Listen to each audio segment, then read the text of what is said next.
Hi, my name is Mary. I'm 38 years old and I'm from Northeast Philadelphia. How you doing today, man?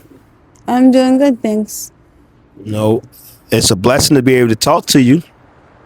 Thank you. Welcome to the channel. Thanks, happy to be here. And growing up, how was your childhood? I didn't have a very nice one.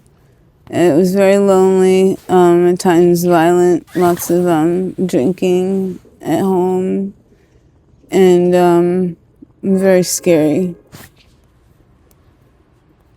Oh, sorry to hear that. And how was you introduced to drugs?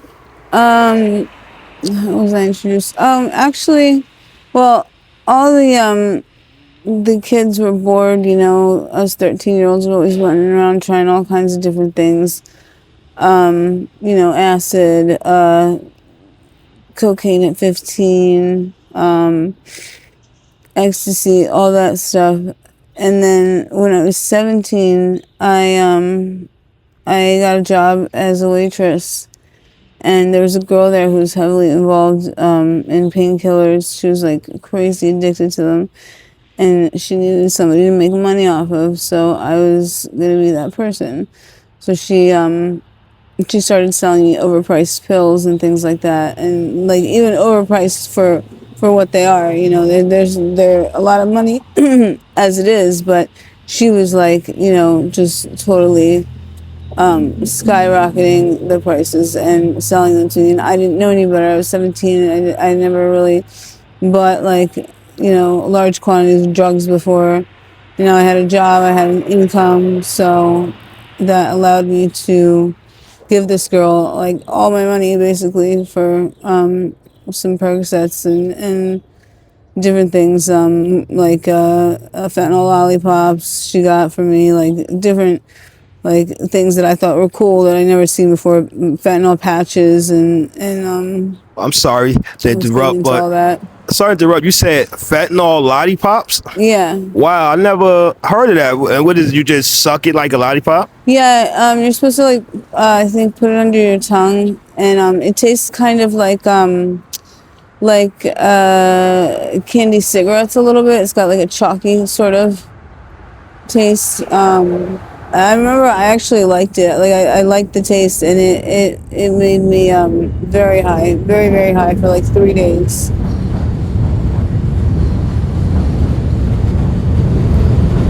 Sorry. Hold on. Train.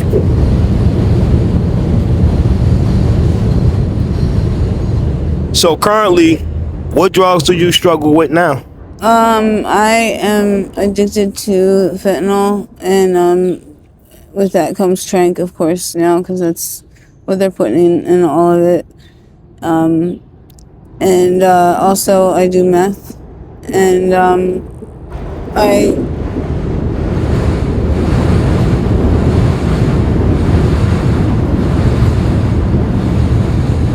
Well, you see, the trains are real busy this morning, yeah. And how much meth and fentanyl would you say you use a day? Um, Fentanyl, I would say I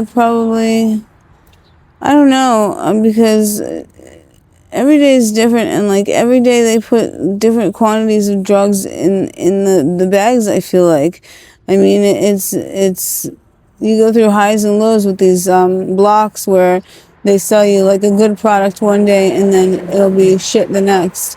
So some days I can get myself through the day less than a bundle, and then some days I've cleared 10 bags by noon. So it's very inconsistent. And how do you support your habit? um I do some things that I'm not proud of, um like odds and ends here and there, and then some things that aren't legal, and that I'd rather not talk about, honestly. It's okay, no judgment. And have you ever been to rehab? I have, many times, many times. Have you ever completed? Yeah, I've completed it plenty of times. But So what would you say bring you back to using after you get clean? boredom, stress, unhappiness. Yes. Just not being satisfied with the way my life was going. Pretty much. Well, do you have any ideas on how to, make your life better? I mean, obviously, the first thing to do would be to I'm sorry, we can't hear you. the first thing to do would be to stop using on obviously, but from that point on, I have no idea. I don't know because I've messed up a lot. You have kids? No, Are you still in contact with your family? no, not really. Well, I would believe that they miss you.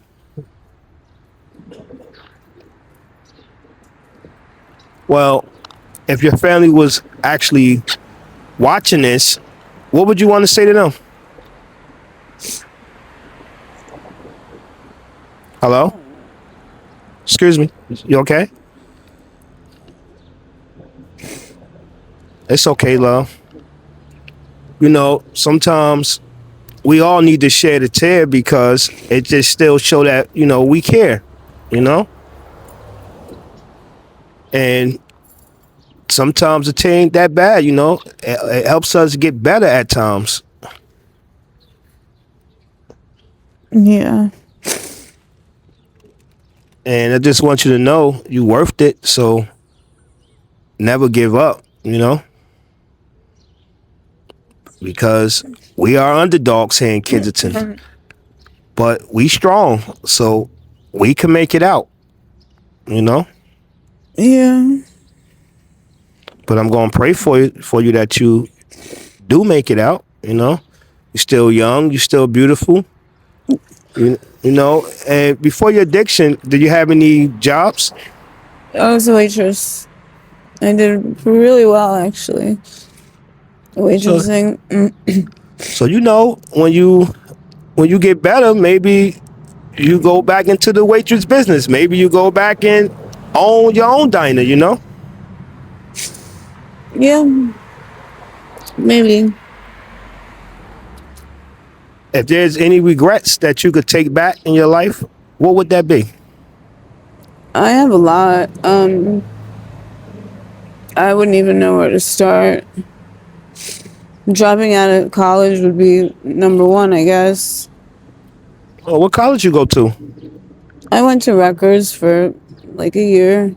Rutgers? Yeah. Oh wow, where, New Dropped Brunswick? out. 6 months I did New Brunswick for like a semester, and then I did Camden. What was you taking up? What was your trade? I didn't know. I was undecided. See, so you smart. We just gotta hit the reset button sometimes and go back at it again. Right. And for people who seems to judge addicts, what would you say to them? And I always ask this question because I have a past also, but before I became addicted, I used to judge addicts also. But what would you say to people who judge addicts? That not every addict is a bad person. Unfortunately, I've ran across a lot of not good people in this area. But I've also met some good people too. So it's like anywhere. Not everyone is awful, and not everyone will steal from you or lie to you. Some people are just addicts, but they're people too. You know, thank you. You know, that was well said. And thank you for sharing your awareness with me today. Always remember, man, when talking to, hold your self-esteem and keep your head up. Look up, you know? Thank you. And before we end this, would there be anything else you would like to say? No. Well, we all gonna keep you in our prayers, and hopefully things, take a turn for you for the best, okay? Thank you. And thank you for sharing your awareness.